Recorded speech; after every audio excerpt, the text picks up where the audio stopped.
ఈ 6, 10, 15 వేలు ఎక్కడ దేశంలో ఏ రాష్ట్రం కూడా ఇచ్చే పరిస్థితి లేదు. ధనిక రాష్ట్రాలుగా చెప్పుకున్న గుజరాత్లో ఇవ్వటం లేదు, మహారాష్ట్రలో ఇవ్వటం లేదు, తమిళనాడులో ఇవ్వటం లేదు, మహారాష్ట్ర లేదు, ఎక్కడా లేదు. కనుక 2500 రూపాయలు నెలవారీ పింఛన్లు ఢిల్లీలో ఇవ్వబోతా ఉంది భారతీయ జనతా పార్టీ.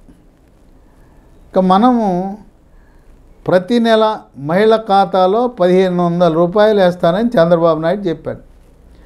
దీన్ని ఢిల్లీలో కాపీ కొట్టి దాన్ని 2500 రూపాయలు మేము నెలవారీగా మహిళల ఖాతాలో వేస్తాం మీ ఖర్చుల కోసం పెట్టారు. ఇక అక్కడ గ్రిగ్ వర్కర్లు అంటారు. గ్రిగ్ వర్కర్లు అంటే ఓలా, ఊబర్ ట్యాక్సీ నడిపేవాళ్ళు, తర్వాత స్విగ్గీ, జొమాటోలో ఆహార పదార్థాలు, కూరగాయలు, నిత్యావసర వస్తువులు ఇంటికి చేరవేసేవాళ్ళు, వీళ్ళందరూ ఉన్నారు. వాళ్ళకి ఒక సంక్షేమ బోర్డు, గ్రిగ్గు కార్మికుల సంక్షేమ బోర్డు. ఈ బోర్డు ద్వారా కేంద్ర కార్మిక శాఖ ద్వారా వీళ్ళకి పింఛను వచ్చే విధంగా, సహజ మరణము ఏదైనా జరిగితే వాళ్ళకి జీవిత బీమా సంస్థ ద్వారా 10 లక్షల రూపాయల ప్రీమియం గవర్నమెంట్ కడుతుంది. దాని లబ్ధి 10 లక్షలు కుటుంబం పొందుతుంది.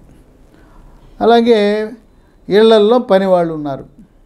ఆ ఇళ్లల్లో పనిచేసే వాళ్ళకి సంక్షేమ బోర్డు, వాళ్ళకు కూడా ఈ ఎల్ఐసి ప్రీమియం ప్రభుత్వం కట్టి వాళ్ళు జీవిత బీమా మరణించినప్పుడు 10 లక్షల రూపాయల లబ్ధి చేకూరేలా ఈ పథకాన్ని ప్రవేశపెట్టారు. ఈ విధంగా ఫ్రీబీస్ మేము వ్యతిరేకం అంటూనే ఎట్టయినా ఆమ్ ఆద్మీ కోర్టును బదలు కొట్టాలని చెప్పి ఆంధ్రప్రదేశ్, తెలంగాణ, కర్ణాటక, తమిళనాడు ఈ 4 రాష్ట్రాల్లో ఇచ్చిన ఉచితాలు భారతదేశంలో ఏ రాష్ట్రంలో కూడా ఇవ్వటం లేదు. మరి బీజేపీ చంద్రబాబు నాయుడు బాటలోనే అక్కడ కూడా ఈ మేనిఫెస్టో రూపకల్పన చేసి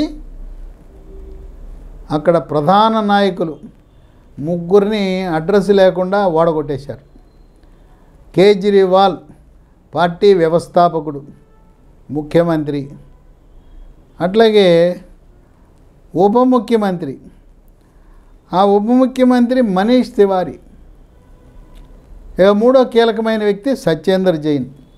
ఈ 3 కూడా లిక్కర్ కుంభకోణంలో కీలక పాత్ర వహించారు, అవినీతిలో కీలక పాత్ర వహించారు. 3 జైలుకి వెళ్ళారు. ఈ 3 జైలుకి వెళ్ళి వచ్చిన వాళ్ళని ప్రజలు తిరస్కరించారు. ఇక్కడ విశేషం ఏంటంటే భారతీయ జనతా పార్టీ ఒక స్ట్రాటజీ కమిటీ, వ్యూహరచన అమలు చేసే కమిటీని ఏర్పాటు చేసింది 22 మందితో. దేశంలో ఉండే సీనియర్ మంత్రులు, మాజీ మంత్రులు, కాకలదీరిన నాయకులతో ఏర్పాటు చేశారు. దాంట్లో నిజామాబాదు ఎంపీ ధర్మపురి అరవింద్ను కూడా సభ్యుడిగా చేశారు. అది తెలుగువారి గర్వకారణమే. మరి పార్టీలో జూనియర్ అయినా, రెండవసారి పార్లమెంట్ సభ్యుడైనా ఆయనకు అవకాశం కల్పించి 2 నియోజకవర్గాలు ఇన్ఛార్జిగా పెట్టారు.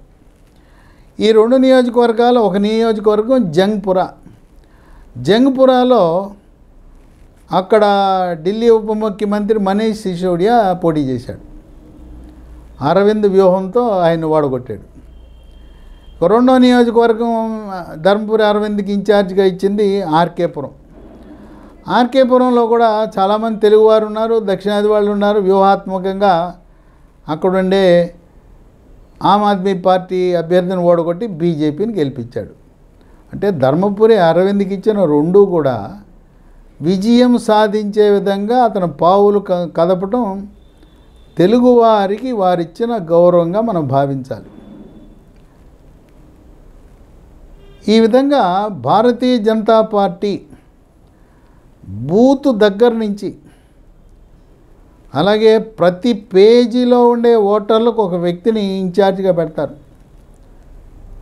ఇప్పుడు ఒక బూత్లో ఒక 1000 మంది ఓటర్లు, 500 నుంచి 1000 మంది ఓటర్లు ఉంటే ఒక్కొక్క పేజీ, ఆ పేజీలో 15 మంది 10 మంది ఉంటే ఆ ఓటర్లకు ఒకరు ఉంటారు. ఈ విధంగా భారతీయ జనతా పార్టీ కార్యకర్తలు ఢిల్లీ రాష్ట్రం వాళ్ళే కాక దేశవ్యాప్తంగా ఉన్న అన్ని రాష్ట్రాల నుంచి అక్కడికి వచ్చారు. బీజేపీ కార్యకర్తలే కాదు, ఆర్ఎస్ఎస్ వాళ్ళు కూడా రంగప్రవేశం చేసి గత 6 నెలలుగా కష్టించి వ్యూహాత్మకంగా ఈ రోజున ఢిల్లీ మనం వాషింగ్టన్లా న్యూయార్క్లా ఉండవలసిన ఢిల్లీ అధోగతి పాలైపోయింది. చూడండి, యమునా కాలుష్యము, ఆ యమునా నదిలో నురుగులు వస్తామన్నాయి, కెమికల్స్ రసాయనాలు కలిసిపోతున్నాయి, మంచినీరు కాలుష్యం, మరి తర్వాత వాతావరణ కాలుష్యం. సెప్టెంబర్ నుంచి ఫిబ్రవరి వరకు మనం అసలు జీవించే పరిస్థితే లేదు. ఢిల్లీలో ఉండే ప్రతి ఒక్కరూ కూడా సిగరెట్లు బీడీలు తాగకుండానే అక్కడుండే వాతావరణ కాలుష్యం, ఎయిర్ క్వాలిటీ ఇండెక్స్ 500 ఉండటం వల్ల ప్రతి ఒక్కరూ 500 ఎయిర్ క్వాలిటీ ఇండెక్స్ అంటే 50 సిగరెట్లు తాగిన దాంతో సమానం. ఈ వాతావరణ కాలుష్యాన్ని నియంత్రించడంలో కేజ్రీవాల్ ఘోర వైఫల్యం చెందాడు.